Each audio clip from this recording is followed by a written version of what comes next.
Ladies and gentlemen, my name is Elston, and in this video I'm going to show you how to paint up an Imperial Fist Space Marine. I'm calling it Primeresy because it's got heresy stuff on him.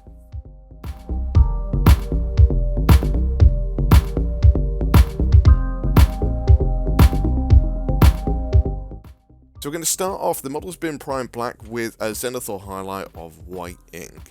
This is a good way of getting a good understanding of the volumes and the values of the miniature itself. And we're going to start off with Jacaro orange through an airbrush, and we're just going to base coat this all over the model. There's nothing fancy you need to do here. Thin it down to the point where at least you get some of the volumes from the undershading, pre-shading, whatever terms you want to use, but just make sure you've got a bit of a direction of where you want to go with the highlights. Now we're going to use Avalanche Sunset, and this is going to be sprayed at a 45-degree angle. This is going to cover the majority of the orange. We're going to leave some of it in the lower recesses, and this is going on a little bit thinner, so the orange and the dark tones from the pre-shading and the undercoat will still come through, so we still get those volumes from all the previous layers as well. As you can see, I'm using sort of sweeping motions here to get the desired effect. Blasting this thing with just a straight spray isn't really going to do you much favors. Sweeping motions like this allow the paint to catch over the areas where you need it. Then we're going to use Pallid Witch Flesh, and this is going to be our direction for getting our volumes into the miniature itself. Now, if you don't understand the terms of volumes or you don't really know what they mean, don't worry, I'm going to do a video on that soon. However, what you need to understand is these are the highest points, and what we're going to do is just mark them out with very bold bits of Pallid Witch Flesh here. So these will be the highest points, your highlights effectively. If you think about the logic of when you do edge highlighting, you get to the highest point and that is your highest color. What we're doing is preempting that. We're putting that in place first, and then we're going to glaze over it with an airbrush again afterwards. I know it seems strange right now, it seems a bit weird that I'm just marking white spots all over this thing, but trust me, it does work. Now we're coming in with Imperial Yellow, Imperial, I don't know how you pronounce it, and this is going on really thin. This is the glaze that I was talking about, and this goes on multiple coats over and over again, and as you can see what's happened, that Pallid Witch Flesh is being blended into the Avalanche Sunset. It's not so much a really stark contrast of the white and the yellow now, it's two tones of yellow which are starting to blend with each other. The more coats you do, the more it blends, and then the more you realize that you don't have to do any wet blending or anything like that. You've automatically got those highlighted areas on the model. Now we're going to use Flash Gits Yellow, and this is going to do exactly the same, very thin, and these are going to be our highlight point. We're going to try and push it up to an even higher level of yellow, so we're getting really vibrant yellow going on here.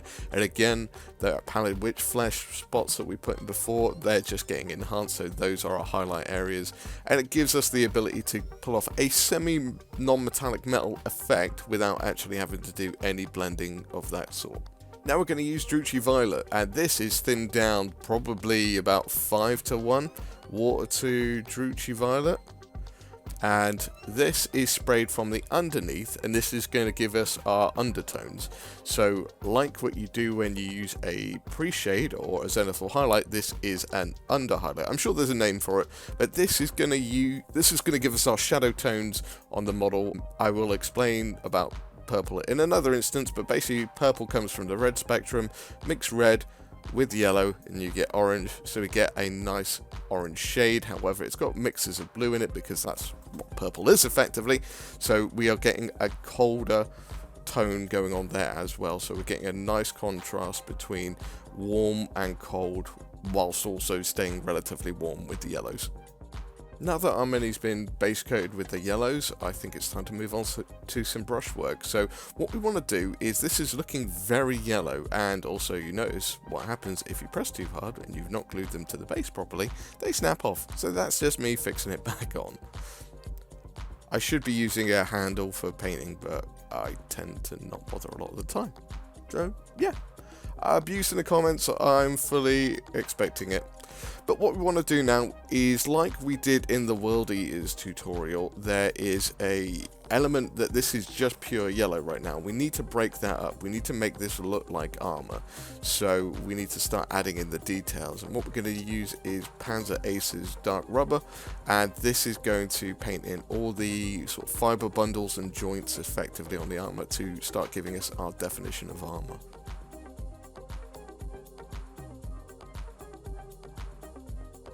Now that we've got some areas of contrast showing, we're going to use Black Templar contrast paint to paint in the shoulder pad rims. This can pretty much go on straight out of the bottle because Black Templar seems to have such a high pigment count that you can go on pretty much straight away. You won't really need to worry too much about painting an undercolor or anything like that. Since yellow is quite a high color in the contrast side of things, black goes on pretty well, so you wouldn't need to worry about it.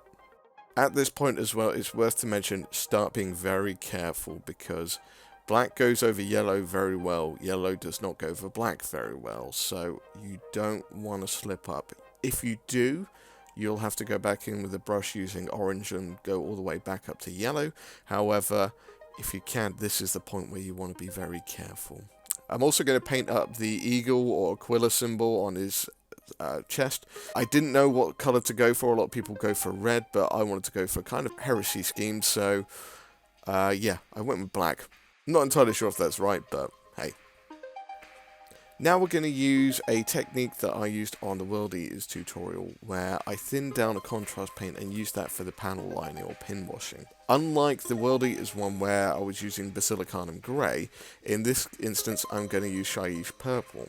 Purple is a nice contrast to yellow, so to me it made more sense to go in with a more interesting colour, and we can also get some of those tiny little hints and tones of the orange and the sort of colder shades going on from the purple, mixing into the yellow as well, and then we get this lovely kind of cold orange from the system.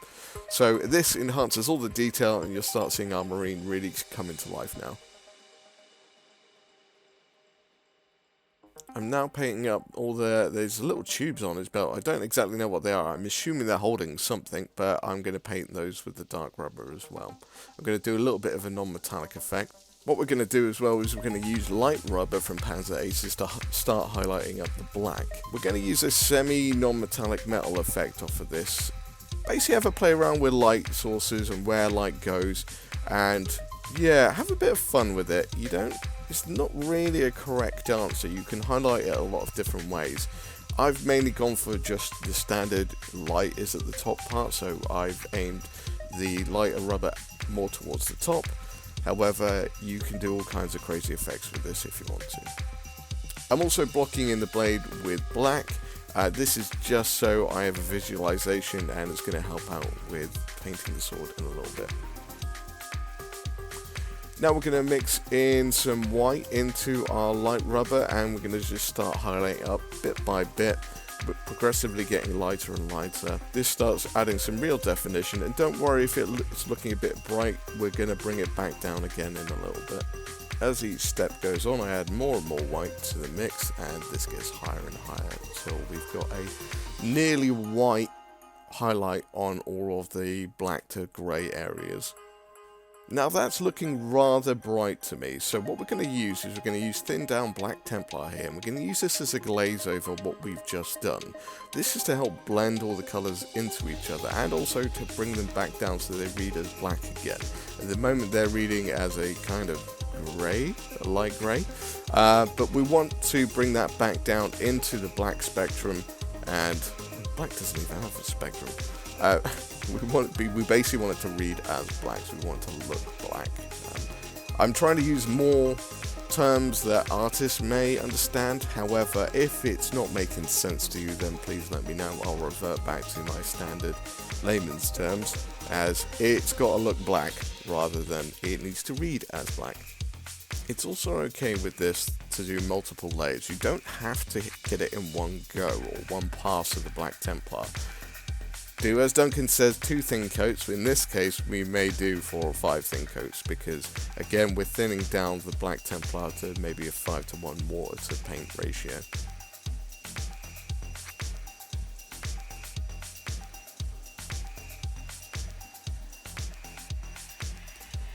Now, with the shield, There's just one thing I want to mention with it. I aimed the highlights towards the bottom of the shield. If anyone's watched my Space Wolf Rhino painting tutorial, there's a technique in there to give metallic surfaces a finish, is to switch the highlight round. Instead of highlight being at the top, the highlight will be at the bottom. So that's what I've done in this instance. I've aimed the brightest colours towards the bottom of the shield and the darker ones towards the top. Doesn't seem like much, it's a very subtle transition, but it's there. It's one it might be worthwhile taking note of if you ever want to try and do a kind of metallic effect on vehicles or panel surfaces.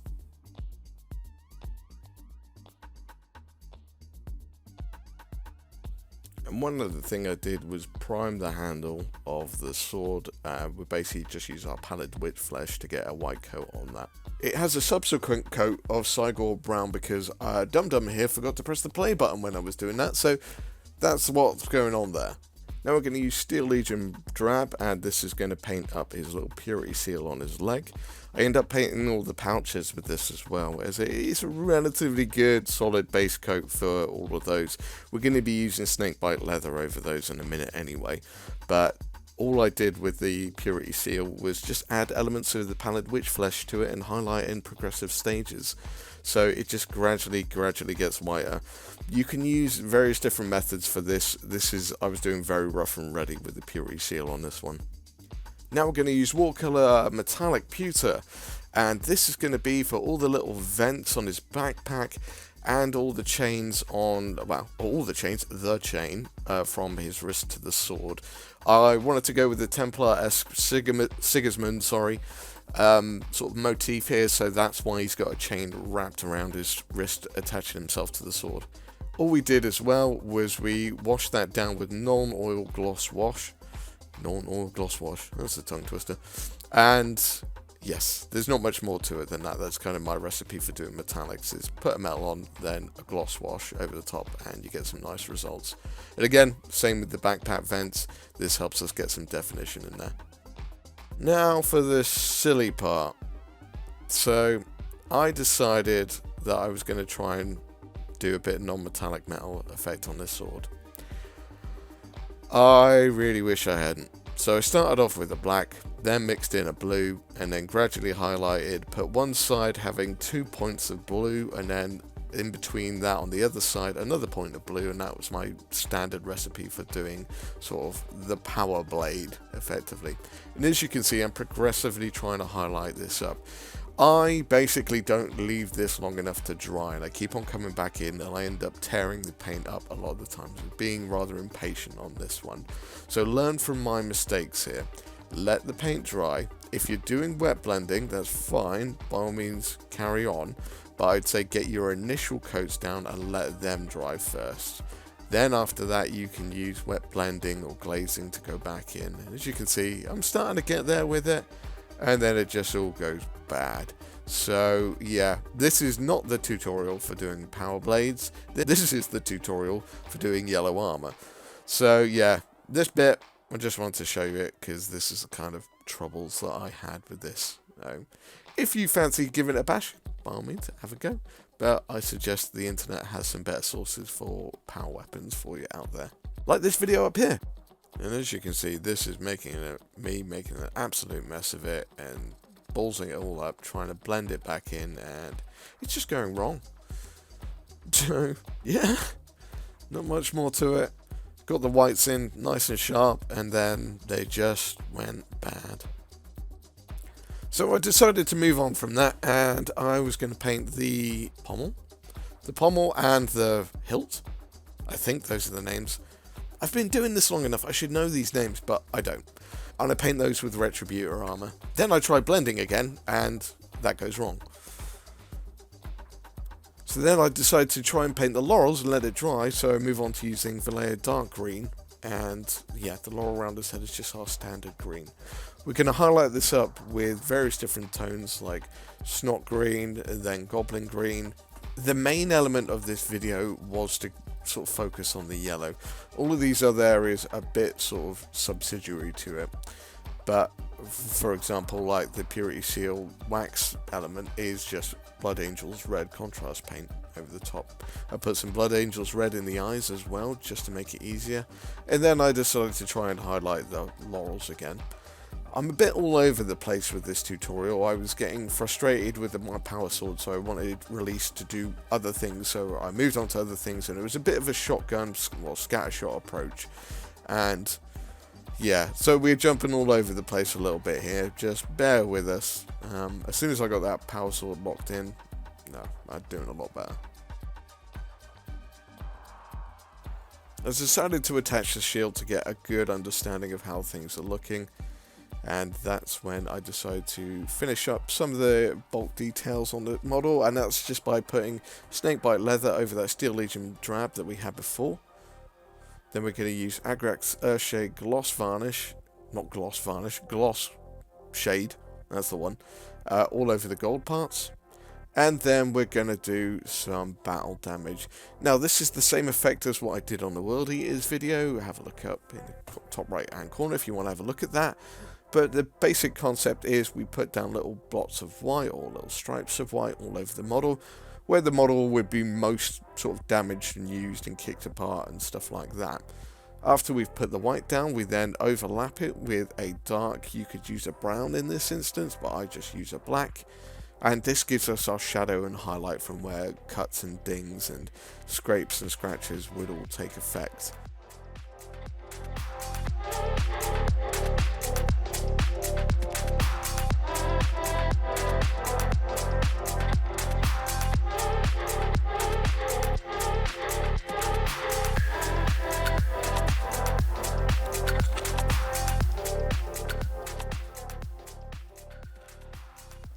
And with that complete, we do the last glorious part of painting the rim of the base black. If you want to see how I did the base, please let me know in the comments and I'll do an actual video on that. It was becoming a rather lengthy video, so I decided to skip that. And with that done, we have our finished Imperial Fist Space Marine. Part 2 of the Primeresy. Part 3 if you include the kit bashing of the World Eaters. But here he is, the Space Marine Imperial Fist version. Yeah, I think I would change the pose if I could go back and redo this. I'm very happy with the colour scheme, that came out rather well. I think I would change the pose, and I would probably do something a little bit easier on the sword and not go for trying to wet blend / glaze / screw up my power sword. So, if you liked it, please check out the other videos. As I said, this is a bit of a beginning series of the Primeresy, so there's a World Eaters one before this, and you get to see how to do cool blood effects. If you like what you see, there's other videos as well, so please go check them out. There will be links below, and yeah, there's some interesting stuff there. Now, if you want to buy any Games Workshop products to help make your own Space Marine or Primeresy model, please check out my affiliate link for Firestorm Games below. If you purchase something from there, it gets a little bit of kickback to me. Also, if you could like, share, and subscribe, that would be absolutely dandy, because then, yeah, it helps share the channel, gets me out to more people so they can see how I do things, and yeah. If not, I hope you all enjoyed it, and take care of yourselves. I'll see you in the next one. Till then, bye-bye.